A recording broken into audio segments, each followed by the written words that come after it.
Thanks for joining us, Dante. Get right to it. What have you decided about your future? Yeah, of course. First things first, I have to give glory to God for, of course, letting me be on this platform I am, the blessings He's given me.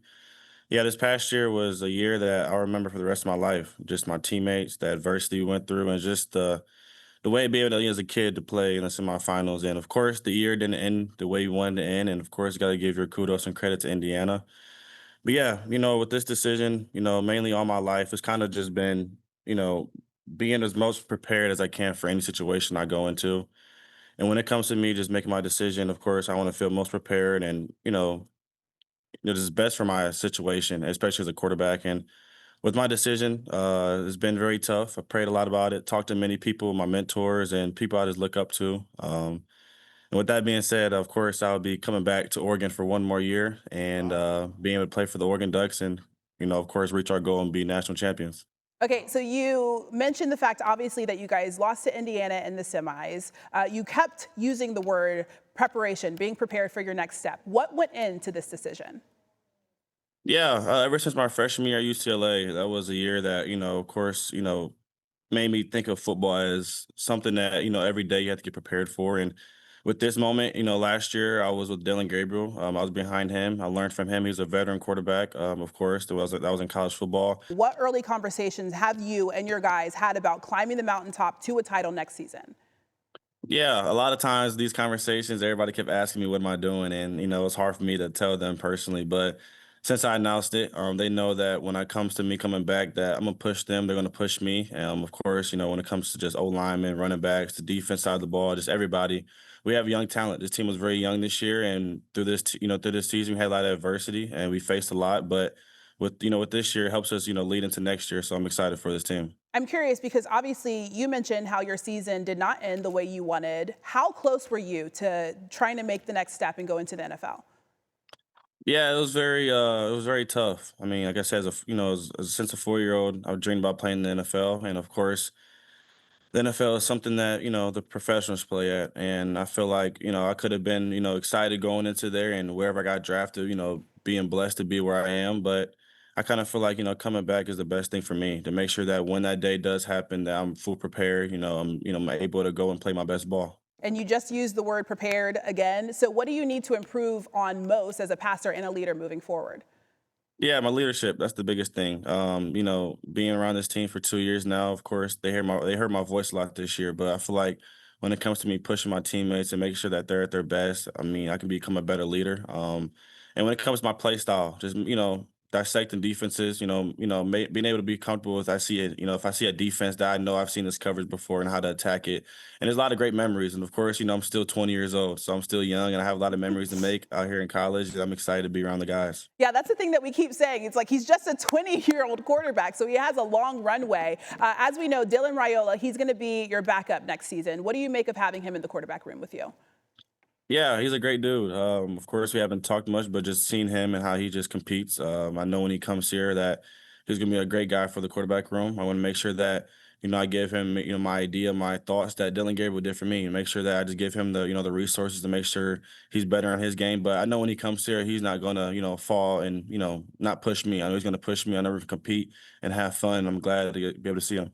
Okay, so I know your season just ended not long ago. You're now moving and going back to Oregon.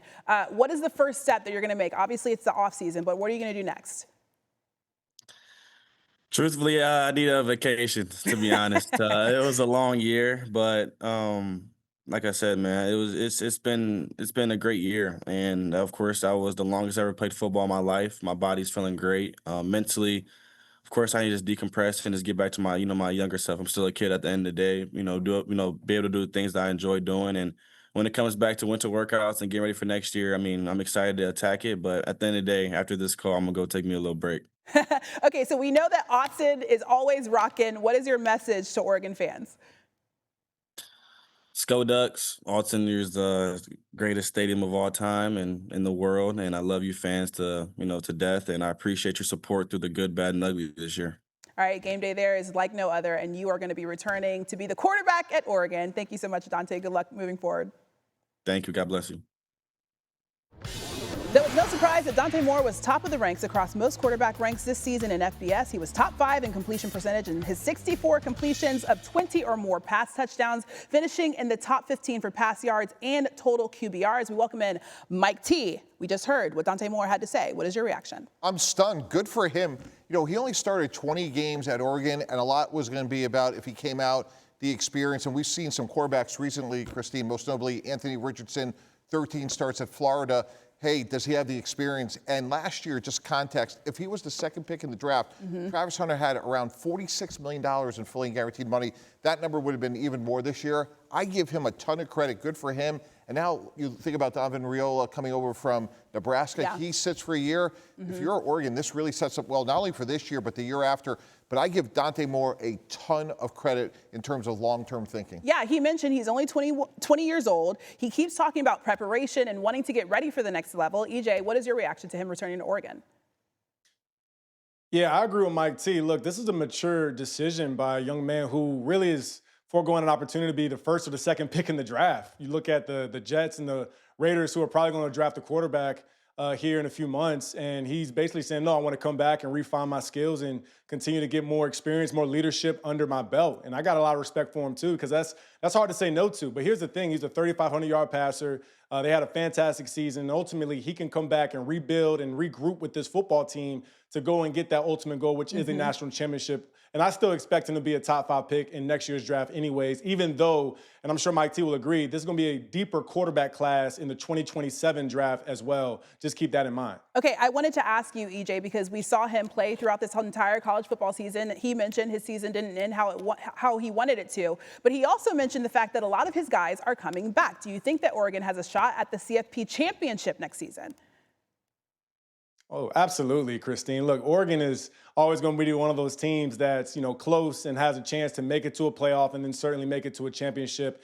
And now that you bring back Dante Moore and you also have a backup in Dylan Raiola to where, hey, if a shoelace breaks and Dante has to come out of a game, you still have a very good quarterback behind him in Raiola. So this is almost a perfect scenario. And you looked at Dante coming to Oregon, basically saying, hey, look, I'm going to take a step back. I'm going to learn behind Dylan Gabriel, and it's paid off in dividends for him. And so the more starts you can get in college, I really believe it certainly helps you on that earlier part of your career when you get to the NFL. And also keep this in mind, still depends on which team is going to draft him, who's going to be around him, what kind of franchise he's going to. All those things matter. So this is a really smart move by Dante. Yeah. Christine, EJ makes such an interesting point. We haven't even had the 26th draft. And now you think about 27, Dante Moore, who I agree with EJ could be easily top 5. And, of course, Arch Manning. So, gosh, we got to get through this year. Ty Sampson, Tredain Chambliss, obviously, Fernando Mendoza. But next year looks really good as well. Yeah, it'll be really good. Can't wait for the college football season next year. Obviously, we have the CFP this weekend. All right, Oregon quarterback Dante Moore will be returning to Oregon. Breaking news right here on SportsCenter. Thanks, guys. You'll be back in a little bit.